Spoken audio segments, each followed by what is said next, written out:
everyone, and welcome to ObserveNow presents HR Diaries.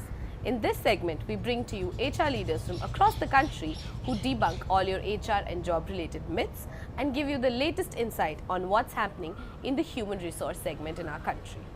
Today, the special guest with us is Mr. Subhankar Ghose, CHRO of Zoom Insurance. Hi, thank you so much. So my first question, can you briefly walk us through your HR journey from when you started to what you are today, a Chief People Officer? Thank you so much for calling me. This is Subhankar. I started my career in sales and operations, and later, after spending almost 6.5 years, I started my journey in ICICI Prudential in the sales stream. And then I got an opportunity through IJP, internal job posting, to come into the HR fraternity, and that is how I started off my journey. After ICICI Prudential, I was handpicked for a company named Muthoot Fincorp Limited, where I was handling the complete HR function for Northern India. Have opened up around 300 plus branches in Northern India, and for a brief period I was with ABP News Network as head of HR, and currently I'm working with India's leading insurance broking house, Insurance Brokers Private Limited. Very well. So one of the questions that our readers and audiences generally ask us, what is the biggest HR related myths or misconception that surrounds your job profile? There are many, but out of those, I would like to mention a few. HR is often considered to be a job which is, confined to, one place. You are sitting in one cabin with a laptop, and you are just issuing offers, and you are taking disciplinary actions. But nowadays it's very different. HRs are like business partners. They work hand in hand with the business team. If an HR works in an isolated fashion, I think they will not be able to do justice to the organization. So HR nowadays is more like understanding the business. If you are able to understand the business better, you will be able to work as a complete people management profession. So that's one of the biggest myth.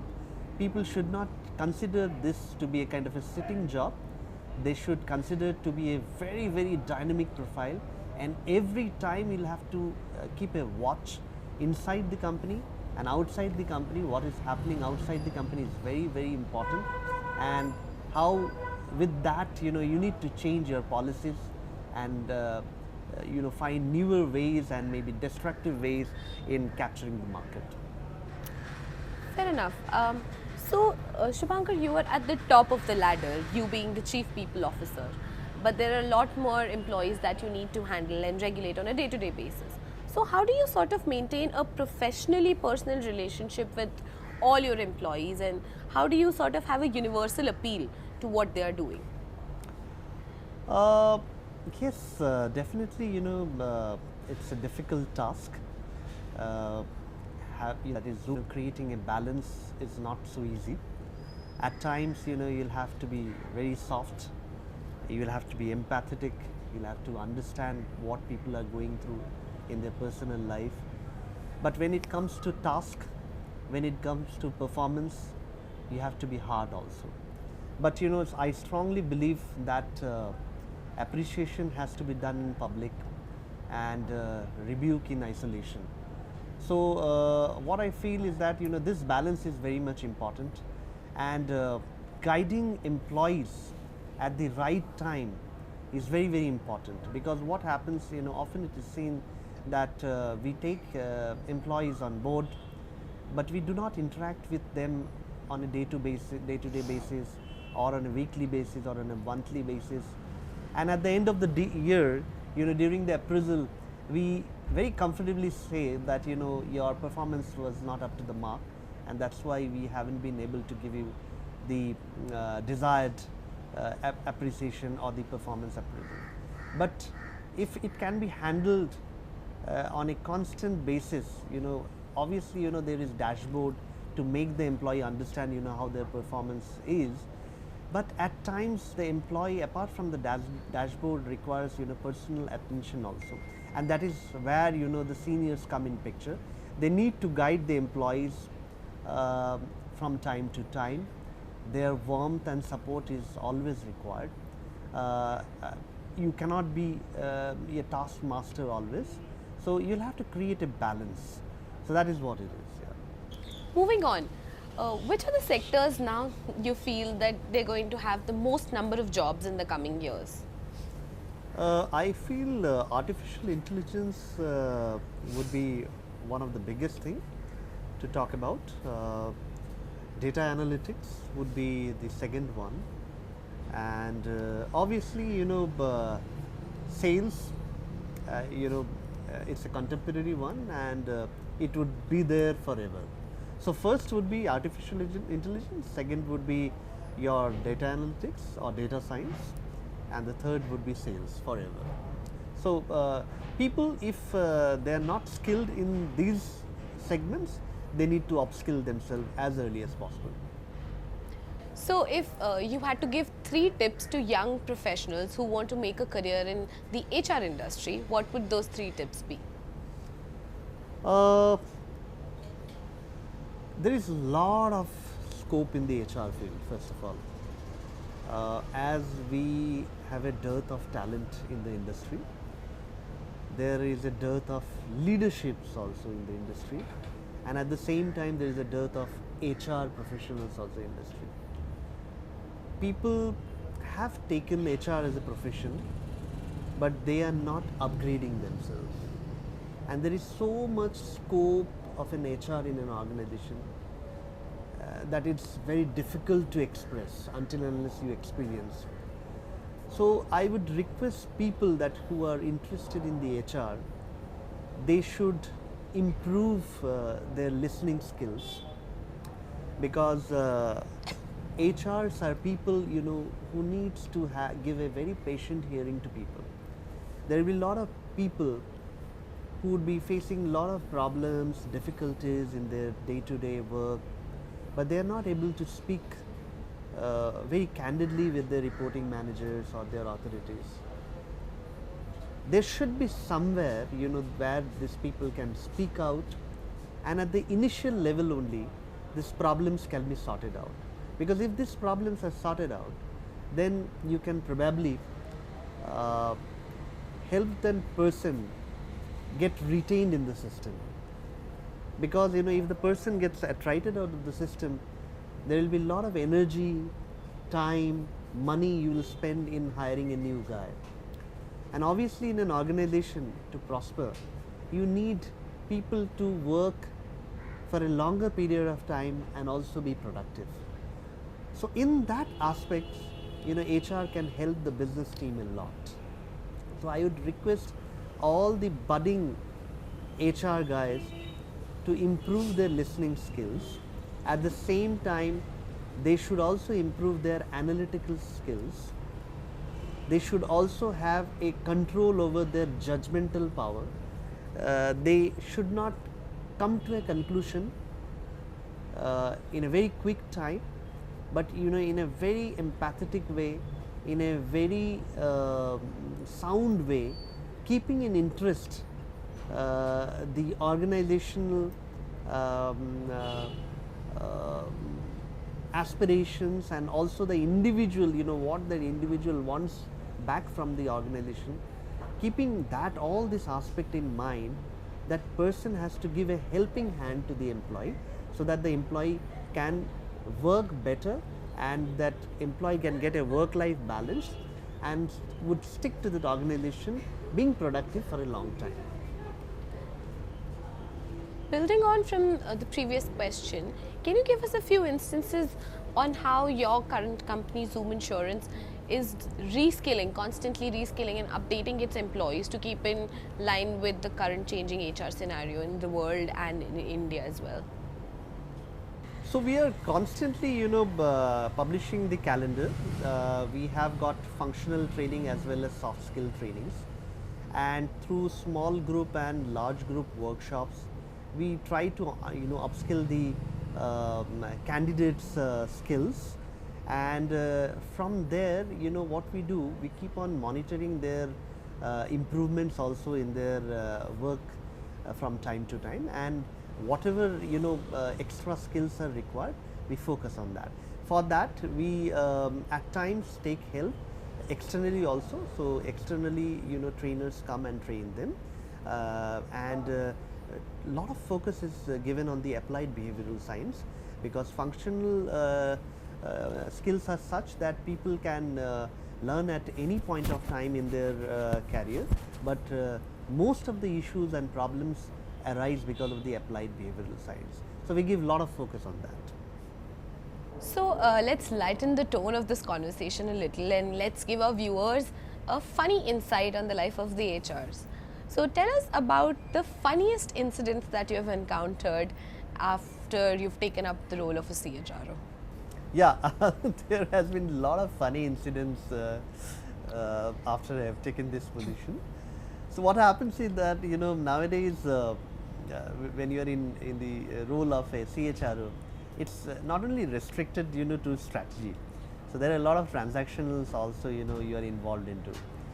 So when I do headhunting, so I call up the candidate, and obviously at the first instance you don't say a lot of things about yourself. You just say that you are calling from so and so organization, and you have come to know about that candidate through some sources.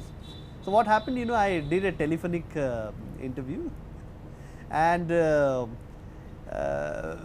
when I called that candidate for a face-to-face interview, and I was asking him the question, then he told me that I have spoken to somebody over phone, and whatever you have been asking, I have already given those answers over the phone. So he didn't realize that I was the person who did the telephonic interview, and I was again sitting for the face-to-face interview. So obviously some of the questions were same. So it was a very funny incident, and then later on I had to tell that employee that I was the one who was actually doing the telephonic round. So through this I would also like to pass on a message that whether you are at a senior management position, whether you are at a middle level management position or a junior management position, if the work demands, you have to be into all the roles. It's not like that you can't call a candidate telephonically and do the interview, and you will only do the interview after the person steps in for a face-to-face round. So you will have to do a lot of things, and then only if you spend more time with the candidate, you will be able to understand the candidate much better. What is the most easiest and the most difficult thing about being an HR leader? What would those two answers be? Easy, I won't say, because everything is very tricky in HR. So there is nothing called easy. But yes, difficult times are there, because at times when you will have to take a very harsh call, when you'll have to come to a judgment based on performance or based on some other issues, it's very difficult. So I would, through this, I would also like to pass on the message to all the budding HRs, is that whenever you are in a situation where you'll have to take judgmental calls, think is twice, thrice, 4 times, 5 times. Maybe take some time, give some time to yourself to think, rethink, and then come to that conclusion. So how has the definition of employee engagement changed now, and how does it look in the future? See, engagement earlier, when we used to talk about HR doing engagement, people spoke about celebrating in festivals, or do some kind of a cake cutting ceremony during the birthdays. But this engagement, the definition of engagement has changed a lot. and the way you engage has also changed a lot. So nowadays engagement can be both formal and informal, and I have practiced both the things, formally and informally, through a very informed discussion. I have called for meetings and I have engaged with people, their leaders, and then had both of them on the same platform and made them understand their views, and some informal ways also, maybe over a cup of tea or a coffee. I've tried to understand that what is the thing going on, what are the new things which can be added to the system. So engagement means how loyal you are to the organization, how you are thinking about the organization. It is like a marriage. When you join an organization, it is how aligned you are with the organization. Are you understanding the vision and value statements of the organization? Are you understanding the mission of the organization, where you are heading towards, and how your individual goal is going to add to that organizational mission? So that is very, very important, and this can only happen through engagement. Engagement can be a face-to-face engagement also. Engagement can be through digital platform also, because nowadays in many organizations engagements have started happening digitally. So we also have a platform called Twiddle, through which it is like a kind of an internal kind of a Facebook of the organization, where we keep on publishing a lot of news among the employees in the organization, and employees can also comment, like in that forum. So people are completely aware. When people are appreciated in that platform, we appreciate also. So small things can create huge impacts. So that you have to always keep in mind. So even if you talk about our current government also,